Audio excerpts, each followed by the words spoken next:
You've probably experienced a vision of a person you might become, the work you could accomplish, the realized being you were meant to be.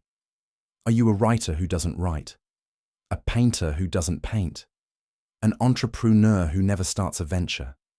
Then you know what resistance is. Pressfield story: I get up, take a shower, have breakfast, read the paper, brush my teeth. If I have phone calls to make, I make them. I've got coffee.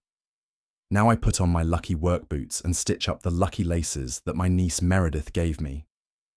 I head back to the office, crank up my computer. My lucky hooded sweatshirt is draped over the chair with the lucky charm I got from a gypsy in Santa Maria de la Mer for only $8 in francs, and my lucky Largo name tag that came from a dream I once had. I put it on. My thesaurus is my lucky cannon that my friend Bob Versandi gave me for Morro Castle, Cuba. I pointed it towards my chair so it can fire inspiration into me. I say my prayer, which is the invocation of the muse from Homer's Odyssey, translated by T.E. Lawrence of Arabia, which my dear mate Paul Rink gave me, and which sits near my shelf with the cufflinks that belonged to my father and my lucky acorn from the battlefield at Thermopylae. It's about 10:30 now. I sit down and plunge in. When I start making typos, I know I'm getting tired. That's 4 hours or so.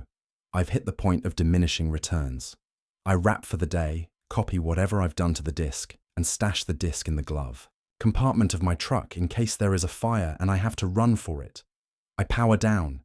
It's 3:30. The office is closed. How many pages have I produced? I don't care. Are they any good? I don't even think about it. All that matters is I've put in my time and hit it with all I've got. All that counts is that, for this day, for this session, I have overcome resistance. What I know: there's a secret that writers know that wannabe writers don't, and the secret is this. It's not the writing part that's hard. What's hard is sitting down to write. And what keeps us from sitting down is resistance. Most of us have two lives, the one that we live and the one that we wish to live, and what stands between the two is resistance. Signs of resistance. Fear. Fear comes when you want to start something. You start being like, what if this happens? Fear is the way. That venture you feel you have fear for is what you need to give a try. If you find yourself procrastinating and then rationalizing why you can't do something today, why tomorrow will be a good day to start, yet you've been saying that ever since you wrote your New Year's resolution, you start engaging in meaningless activities to avoid the real work. Then you start to doubt yourself. So even when you end up doing it, you never finish because it's not good enough. We feel bored, restless, and can't get any satisfaction. You are scrolling TikTok and somehow you aren't even enjoying it. There is guilt, but we can't put our finger on the source. We want to go back to bed. We want to get up and party. We feel unloved and unlovable. We're disgusted. We hate our lives. We hate ourselves. Resistance later becomes unbearable, and that's where vices come in. Dope, adultery, web surfing. Beyond that, resistance becomes clinical. Depression, aggression, dysfunction, then actual crime and physical self-destruction. We are always feeling bad because we know we didn't really try the best we could have. We resent ourselves because, deep down, we know we could have become something, but instead, we chose cheap, immediate fixes instead of just keeping our heads down and working for long enough. Now that we know the diagnosis, we somehow do well in employment, but somehow we just can't get to do it for ourselves. What's the issue? It's time for the antidote, and that is turning professional.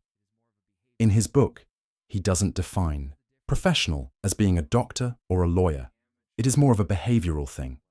He explains the difference between the pro and the amateur in his own way, that it is not really on how much each of these knows, but how they take the task at hand. So here are some points on a pro that could help you overcome resistance. What we can learn from our professional lives. That we can use in our own ventures. We show up every day. We might do it because we have to, but we do it. We show up every day. We show up no matter what. In sickness and in health, we stagger into the factory. We might do it only so as to not let down our co-workers or for other less noble reasons, but we do it. We stay on the job all day. Our mind may wander, but our bodies remain on the wheel. We pick up the phone when it rings. We assist the customer when he seeks our help.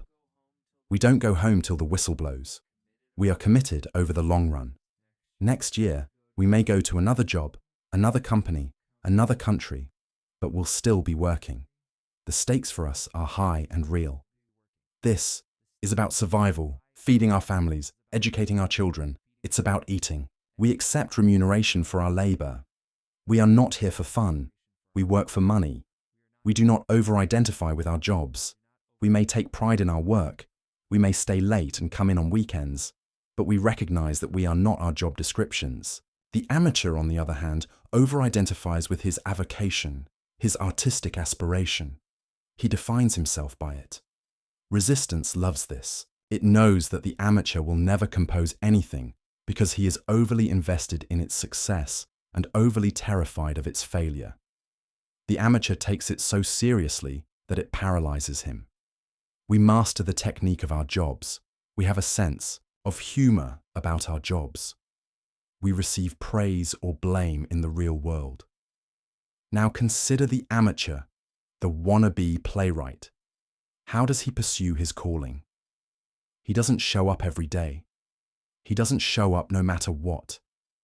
He doesn't stay on the job all day. He is not committed over the long haul. The stakes for him are illusory and fake. In the end, he does nothing at all. The professional, though he accepts money, does his work out of love. Otherwise, he wouldn't devote his life to it of his own free will. The professional has learned, however, that too much love can be a bad thing. Too much love can make him choke. The seeming detachment of the professional, the cold-blooded character to his demeanor, is a compensating device to keep him from loving the game so much that he freezes in action, playing for money or adopting the attitude of the one who plays for money lowers the fever. Remember what we said about fear, love, and resistance. The more you love your art, calling, or enterprise, the more important its accomplishment is to the evolution of your soul. The more you will fear it, and the more resistance you'll experience facing it. The payoff of playing the game for money is not the money, which you may never see anyway, even after you turn pro. The payoff is that playing the game for money produces the proper professional attitude. It inculcates a lunch pail mentality, the hardcore, hard head, hard heart state of mind that shows up for work despite rain, snow, or dark of night and slugs it out day after day. Technically, the pro plays for money, but in the end, he does it for love. A pro is patient. A pro seeks order. A pro acts in the face of fear. While the amateur believes he must overcome his fear first, then he can do his work, the pro knows that fear cannot be overcome. He knows that there is no such thing as a fearless warrior or a dread-free artist. What Henry Fonda does after puking in the toilet in his dressing room is clean up and march out on stage. He's still terrified, but he forces himself forward in spite of his terror. He knows that once he gets out into the action, his fear will recede, and he'll be okay. The professional accepts no excuses. The amateur, underestimating resistance, is cunning and permits the flu to keep him from his chapters. A pro plays it as it lays, no complaining about the conditions. The pro is prepared to confront his own self-sabotage. A professional does not show off. He does not use his work as a means of drawing attention to himself. A professional dedicates himself to mastering technique. The professional respects his craft. He does not consider himself superior to it. He recognizes the contributions of those who have come before him. The professional dedicates himself to mastering technique, not because he believes it is a substitute for inspiration, but because he wants to be in possession of full skills when inspiration does come. The professional is sly. He knows that by toiling beside the front door of technique, he leaves room for genius to enter by the back. A pro does not hesitate to ask for help. Tiger Woods is the greatest golfer in the world, yet he has a teacher. He works with Butch Harmon, and Tiger doesn't endure this instruction or suffer through it. He revels in it. It's his keenest professional joy to get out there on his practice tee with Butch to learn more about the game he loves. The student of the game knows that the levels of revelation that can unfold in golf, as in any art, are inexhaustible. A professional distances herself from her instrument, meaning her person, her body, her talent, the physical, mental, emotional, and psychological being she uses in her work. She does not identify with it. It is simply what God gave her, what she has to work with. She assesses it coolly, impersonally, and objectively. The pro identifies with their consciousness and their will, not with the matter that their consciousness and will manipulate to serve their art. A professional does not take failure or success personally. When people say an artist has a thick skin, what they mean is not that the person is dense or numb, but that he has seated his professional consciousness in a place other than his personal ego. It takes tremendous strength of character to do this because our deepest instincts run counter to it. Evolution has programmed us to feel rejection in our guts. This is how the tribe enforced obedience, by wielding a threat of expulsion. Fear of rejection isn't just psychological, it's biological. Editors and critics are not the enemy. Resistance is the enemy, thriving on our fear of rejection. The battle inside our heads cannot let us take external criticism. It even fortifies our internal foe. A pro schools herself to stand apart from her performance, even as she gives herself to it heart and soul. We have a right only to our labor, not to the fruits of our labor. All the warrior can give is his life. All the athlete can do is leave everything on the field. The pro loves her work. She is invested in it wholeheartedly, but she does not forget that the work is not her. Her artistic self contains many works and many performances. The pro self-validates. She is tough-minded in the face of indifference or adulation. She assesses her work coldly and objectively. Where it fell short, she'll improve it. Where it triumphed, she'll make it better still. She'll work harder. She'll be back tomorrow. The professional gives an ear to criticism, seeking to learn and grow, but she never forgets that resistance is using criticism against her. Her resolution before all others remains. No matter what, I will never let resistance beat me. A pro endures adversity. An amateur lets the negative opinions of others unman him. He takes external criticism to heart, allowing it to trump his own beliefs in his work. The professional cannot allow the actions of others to define his reality. Tomorrow morning, the critique will be gone, but the writer will still be there, facing the blank page. Nothing matters but that he keeps working. Remember, resistance wants us to cede sovereignty to others.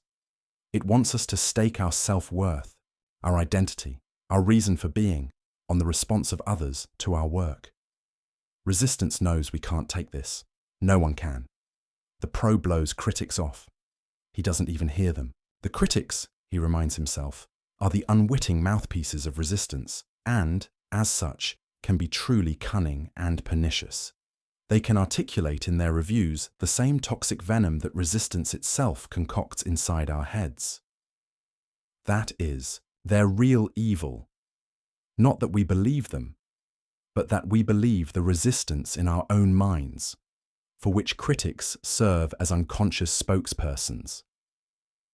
The professional learns to recognize envy-driven criticism and to take it for what it is, the supreme compliment. The critic hates most that which he would have done himself if he had had the guts.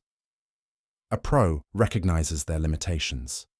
She knows that she can only be a pro at one thing. She brings in other pros and treats them with respect.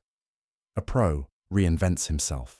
He does not permit himself to become hidebound within one incarnation, however comfortable or successful. Like a transmigrating soul, he shucks his outworn body and dons a new one. He continues his journey. Professionalism is focus upon the work and its demands while we are doing it, to the exclusion of all else.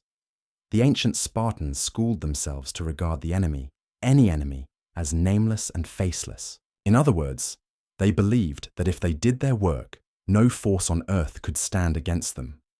In The Searchers, John Wayne and Jeffrey Hunter pursue the war chief Scar, who has kidnapped their young kinswoman, played by Natalie Wood, winter stops them. But Wayne's character, Ethan Edwards, does not slacken in his resolve. "Return to the trail in spring," he declares. Sooner or later, the fugitive vigilance will slacken. Ethan seems never to learn that there's such a thing as a critter that might just keep coming on. "So we'll find him in the end," Ethan says. "I promise you that, just as sure as the turning of the earth." The pro keeps coming on. He beats resistance at its own game by being even more resolute and more implacable than it is. No mystery. There is no mystery to turning pro. It's a decision brought about by an act of will. We make up our mind to view ourselves as professionals, and we do it, simple as that. Now that you can go and start a task, how can you achieve flow? This video here will help you do just that.